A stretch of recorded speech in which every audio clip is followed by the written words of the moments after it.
in high definition, 1 hour earlier. This is Fox Wilmington News at 10. Good evening, everyone. Thanks so much for tuning in 1 hour earlier tonight. We're still under a state of emergency, awaiting the arrival of Hurricane Sandy. That's right. We have team coverage on how certain areas are preparing for the storm. Meteorologist Rob Ellis is hard at work looking to provide the most up-to-date forecast. We also have Ashley Kozakowski live from Carolina Beach on what they're doing to get ready there. Now, Rob, the death toll is over 24 in the Caribbean. And that is proof that no matter the size of the storm, we need to be prepared for anything it might bring on shore, right? Yeah, luckily the storm has weakened a good bit. In fact, I'm anxious to see what the 11 p.m. advisory says, because we may not be talking about Hurricane Sandy much longer. We may actually see this downgraded to a tropical storm. Despite that fact, nothing is really going to change in our forecast. We're seeing some scattered showers roll on shore. Anytime this heavier rain moves close to the coast, the winds pick up. Right now, the winds aren't too bad, but keep in mind this tropical storm warning that's in effect, meaning tropical storm conditions are possible within 36 hours. This is going to remain in effect not just tonight, but tomorrow, Sunday, and even into Monday. This is an event that will be more of a marathon session for most of us. Wind gusts right now anywhere from the teens to the 20s. Again, we had some rain move through earlier that brought our wind gusts up to maybe 30 miles per hour. As we get some of those showers to move on by, some of these numbers will go up. Some of the numbers offshore starting to show 25 to maybe as high as 35 miles per hour. There are some gusts down into Florida as the storm moves up to the north out of the Bahamas. I did see a gust earlier today at 72 miles per hour, but I think the storm is starting to change shape. It does look like it's becoming a little bit more of a hybrid system as opposed to Hurricane Sandy. We knew that was going to happen as well. Again, it's staying offshore is not going to change a whole lot of our forecast. We're still expecting some pretty strong winds throughout much of the day tomorrow. Tonight, 50% chance of some of those showers. It will be breezy, and tomorrow, this is when the winds really begin to pick up, especially into tomorrow afternoon. Some heavy rain, and a lot of that will be wind driven. Coming up, I'm going to talk about how much rain we're expecting to see and just how long these gusts will stick around. It's all coming up in about 10 minutes. Right, Rob, thanks. Now, tonight we're learning more about how leaders in one of our beach communities are getting ready and preparing for the storm. Ashley Kozakowski spent the day in Carolina Beach, and she's with us now. Details on how folks are getting ready there. Ashley? Well, that's right, John. We're here at Carolina Beach tonight, as you mentioned, and as Rob mentioned, you're feeling gusty winds and that it's going to be breezy. Well, that's certainly the case out here. Now, I'm going to step out of the way. I want you to just be able to take a look at the waves that are just battering the pier already out here. And it will just take Ben just a quick second to kind of adjust the camera, lighten it up so you can see those waves a little better there. A lot of waves out here. They're being knocked down pretty quickly by the wind, and every so often we're feeling a bit of a drizzle. A rain shower will come by and then it will stop pretty quickly. And this is the reason why Carolina Beach leaders spent the day getting ready for the storm. One of the things they did was they removed all of the trash cans off of the beach. And I also got a chance to catch up with businesses and business owners around Carolina Beach. Were hoping that this storm would not put a damper on what's usually a pretty busy weekend for them, Halloween weekend. And I actually caught up with the owner of the Drifters Reef Motel, and they said that they had some guests cancel, some leave early because they were worried about this storm. Even so, it was a busy day at Drifters Reef as they prepared for the storm. We have a routine. Anytime something threatens the coast, we bring in our furniture, trash cans, flags, plants, chairs, anything that would blow away, and secure them and put them away. Now, another thing that Carolina Beach leaders did today, well, they went around preparing for the storm as well. They drained the lake in case there is a lot of heavy rain tomorrow. They also have barrels out near those places, those streets that are prone to flooding, so they can just roll those out if floodwaters go over the streets here. They also have a number of police officers on standby in case they're needed. So ready here in Carolina Beach. Reporting live, I'm Ashley Kozakowski, Fox Wilmington, News at 10. All right, thanks, Ashley. The DOT is also getting ready for the heavy rain expected to pound the roadways across the state. Crews are checking equipment, topping off fuel tanks, and checking routes. The DOT is also asking that you follow them at NCDOT for the latest updates on road closures coming from Sandy. If you are hitting the skies instead of hitting the road, we check Wilmington International Airport's website. So far, no destination-specific delays are being reported at this hour. Passengers on a cruise ship out of Canada have to scrap their travel plans because of Hurricane Sandy. A ship belonging to Holland American Line cut its 13-day cruise early in Jacksonville, Florida. The ship had to be scheduled to arrive further south in Fort Lauderdale tomorrow. The cruise line plans to give passengers rides to select airports as soon as U.S. Customs gives approval for passengers to leave the ship. Now, as far as other cancellations and delays go, here we have them. Yeah, we have a list of all the reported events on our homepage, foxwilmington.com. A few events scrapping all plans because of Sandy. Make sure if you have something set for this weekend, you check the list on our website. Once again, that's foxwilmington.com before you head out the door. Hurricane Sandy is already churning the surf along the Florida coast. Then it's going to move all the way up the U.S. coastline. Ultimately, the belief is it will make landfall somewhere in the northeast. Yeah, that's where forecasters say it will become a superstorm. We've been talking about this. Fox News correspondent Phil Keating is in Fort Lauderdale, Florida, with details on what these states are doing to make sure that they're ready. After slamming the Bahamas, Hurricane Sandy continues to march northward. People along Florida's coastline feeling the impact. We've learned to prepare for that, and this just seems to bring a lot more just rain and wind. We're pretty lucky that we didn't get hit with floods and all that, although some places did, but as far as getting hit very hard, no, we're lucky about that. Forecasters say Sandy is expected to become a monster storm once it merges with two other systems over the next couple of days. It's being compared to the so-called perfect storm that struck the northeast region in 1991. Sandy is now projected to hit the Atlantic coast on Tuesday. Forecasters also say this storm could smash the region harder and wider than last year's Hurricane Irene. Wherever Sandy does come ashore, there could be about 10 inches of rain and extreme storm surges. A state of emergency already been declared for many eastern states as damaging wind and heavy rain from this massive storm are expected for several days. Going to be high winds and rain are what we expect, so you don't want debris around the house. Travel plans should be adjusted accordingly. It appears that worst case scenario, it could be a storm that affects all of Pennsylvania. Rain on one side, snow on the other side of Pennsylvania. And here in Fort Lauderdale, even though the impact from Hurricane Sandy was just tropical storm level, well, you can see what happened. Two storm surges over the seawall for about 3 or 4 miles has submerged A1A, the historic scenic highway, underneath the Atlantic Ocean. In Fort Lauderdale, Phil Keating, Fox News. Boy, it looks like it's going to be a mess, doesn't it? Gotta be careful. Coming up, millions of Social Security numbers exposed. Find out if yours is one of them and what's being done to fix it.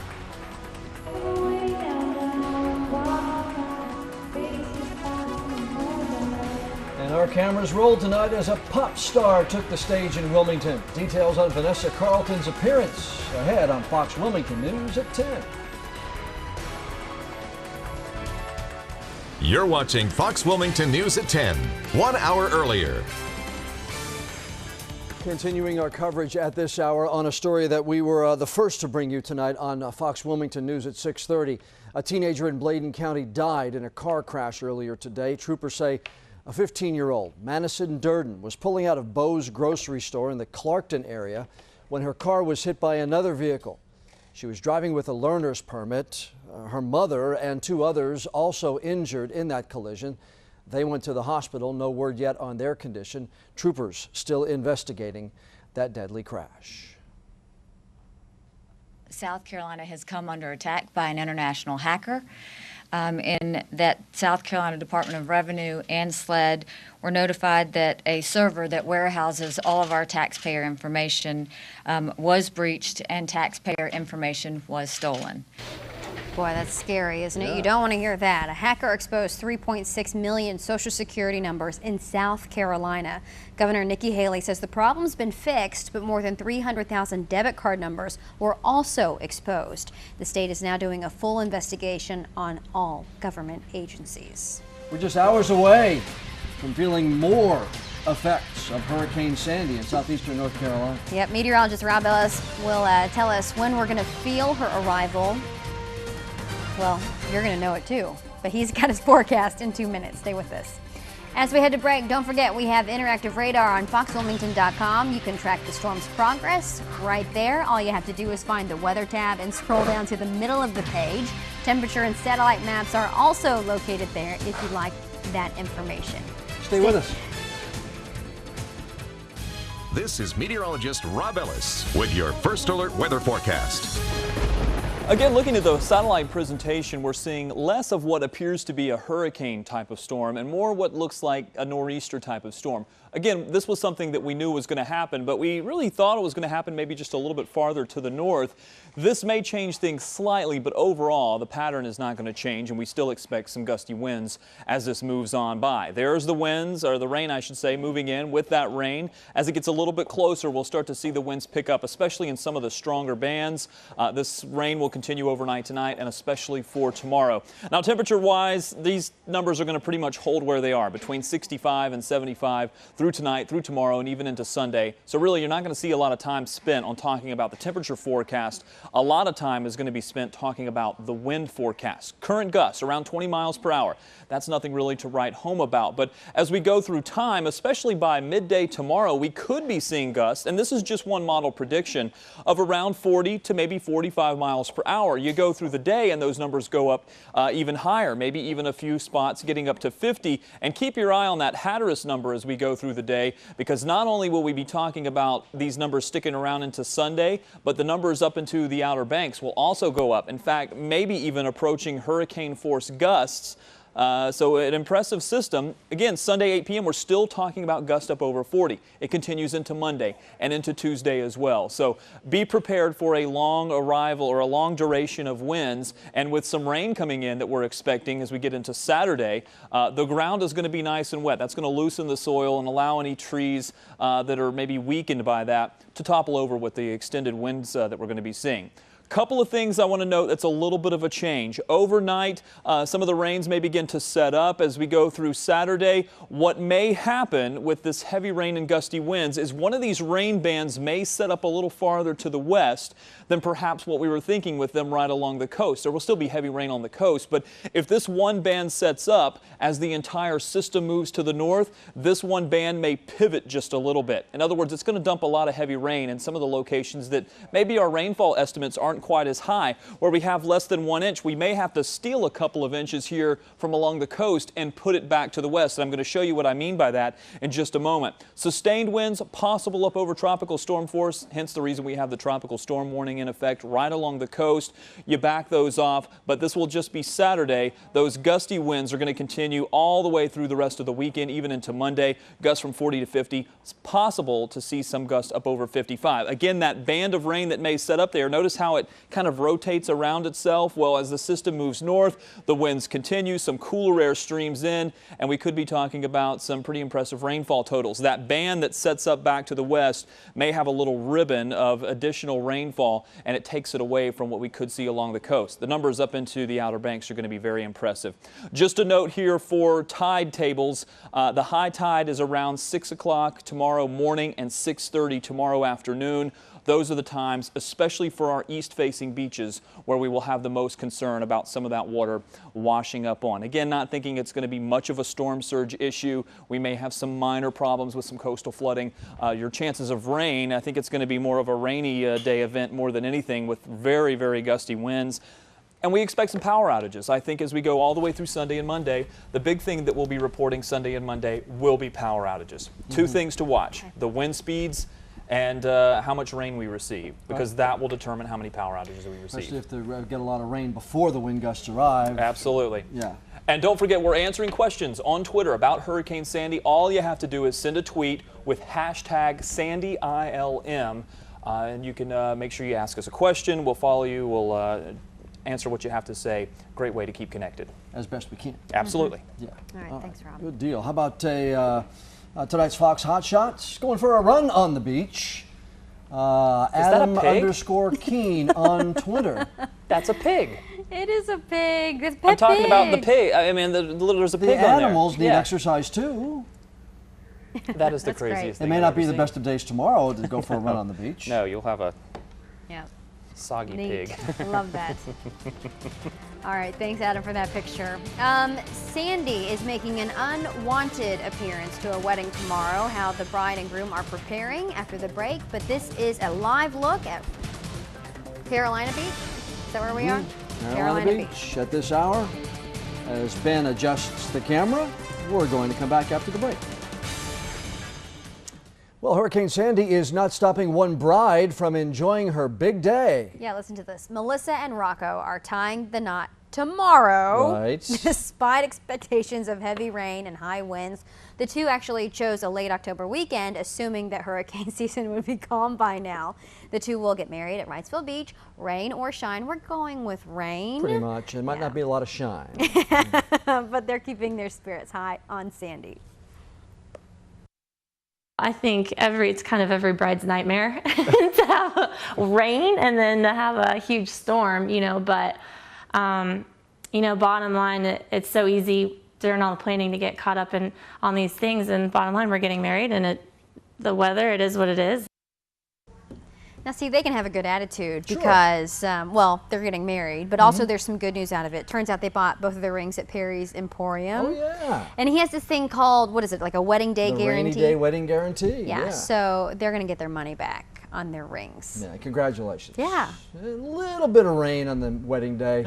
Have a lot of rainbows the rest of your life, right? Yeah, and it's good luck, I think, when it rains. Now, we've got people on standby in the event that there is a complete communication failure around here. Ham radio operators, they're standing by to hit the airwaves in a worst case scenario. The power gets knocked out by Sandy and routers won't work, no wireless internet. That's why it is so important to have ham radios to make sure everyone is informed. These devices can last days on battery life, and they're crucial for communicating in disasters. It's been 13 years since we've had a mass communications outage in New Hanover County, and in that time, many existing wireless systems have become very reliable, but they're not infallible. And so, given the right sets of circumstances, folks who rely on wireless phones could find themselves out of touch. And Bill Maureen has been working with ham radios for years, really kind of taught my kids, Jonathan, Monica, both have ham radio licenses, and they use it literally to communicate with people all around the entire world. A lot of scouts are trained in using ham radios as well. Really comes in handy, and again, like Bill said, it's been a long time since we really needed them. Yeah. But let's hope we don't need them again this. Wow, great shot there. Look at that, how pretty that is. Rob talked about this earlier, too. When you get some of these conditions, you get great sunsets. We got some tonight at the high school football games. Bob Bonner joins us next. This is Bob Bonner with your News at 10 Sports. Heading into the final week of the regular season, New Hanover and Hoggard won't factor into the Mid-Eastern Conference Championship. They will make a difference in the playoff seeding, though. The winner of tonight's game will be the 2 seed in the state bracket, which means more home dates, which means a deeper chance at a deep run. Scoreless game. Hoggard, though, on the move. Christian Pavaromo to Seth Thomas. Little tip drill and in. Hoggard, just like that, quickly out to a 7-0 lead. Wildcats' next possession, they go to the ground. Ramon Simpson loses the ball near the goal line. Devin Bond falls on it to end the threat. Hoggard, though, would go 3 and out. So New Hanover back on offense. This time it's Ward Coleman. Looking across the middle, hooks up a Trayvon Brown in stride, and then Brown does the rest. Gets to the outside, turns on the Jets. Nobody could get the angle. He's in. We're even at 7 at the half. Opening drive of the second half on first down. Coleman, a little swing pass to Jason Murphy. Mr. President picks up a first down. That's another move of the chains. 2 plays later, Baldwin in, caps the drive. Wildcats up 14-7. Down 7, Hoggard goes back in the attack. Ramon Simpson lays a shoulder into Sheldon Cooper. Ball comes loose. Jason Murphy picks it up, goes the other way. So the Wildcats in excellent possession. A couple plays later, Baldwin would score. It was 20-7 New Hanover, and that score would stand. The Wildcats do get the win, 20-7, so they go into the playoffs as the 2 seed. They'll open at home. Hoggard will hit the road. At Laney, the Buccaneers hosting Ashley. Both teams looking for their first conference win of the season. Second quarter action, Bucks leading 7-0, looking for more. Tariq Lane. Pitch to Chaz McNeil. He takes it down the sideline and break the plane. 14-0 Laney at that point. Ashley now on the attack. Attack. So much for that. Over Chris Kane's head. R.J. Pearsall falls on it for the Bucks. They're inside the 5. A few plays later, Laney adds to the lead. It is Lane on the quarterback keeper. Boy, that's a lot of alliteration in that sentence. Later, Laney, Lane. Quarterback keeper Laney at the half, up 21-0. To the third quarter we go. The wind and rain not slowing down the machine. Lane up top to David Miller. He scores to make it a 28-7 game. And that score would also stand up to be your final. So Laney knocks off Ashley 28-7. Let's go to Trask. The Titans, one last shot to end the season with a win. They were hosting county rival Pender, who's won 2 of 3. Glenn Sellers back on the sidelines tonight for Trask, not coaching, still out because of medical reasons. First quarter, Pender received the ball and drove down the field. Nikki Wells, big gain for a first down. A few plays later, it is Wells again to Caleb Johnson. Johnson takes it 16 yards for the score. The 2-point conversion was no good. Pender out in front 6-0. After a Trask turnover, the Patriots with the ball again. And once again, they find the end zone. Wells, the pass outside to Rayshawn DeLoach. He would score. Pender wins this one easily.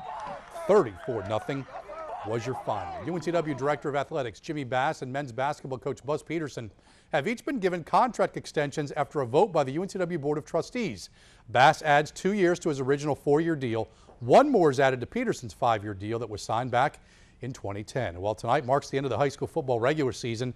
This afternoon, it was the start of the landfall tradition. Cool skies, wet greens, and lots of scoring. Johanna Bjork on the tee. Par 3, 4th hole, throwing darts. She would be snug about 15 feet away, would walk up, rolled that one in for birdie. She is currently now tied for 5th going into round 2. As a team, UNCW is tied for 7th. We'll come back and wrap up the Friday edition after this. Okay, so there are a lot of postponements and cancellations because of Hurricane Sandy. We've been telling you about those. Yeah, but the show will go on tomorrow night in Trask Coliseum.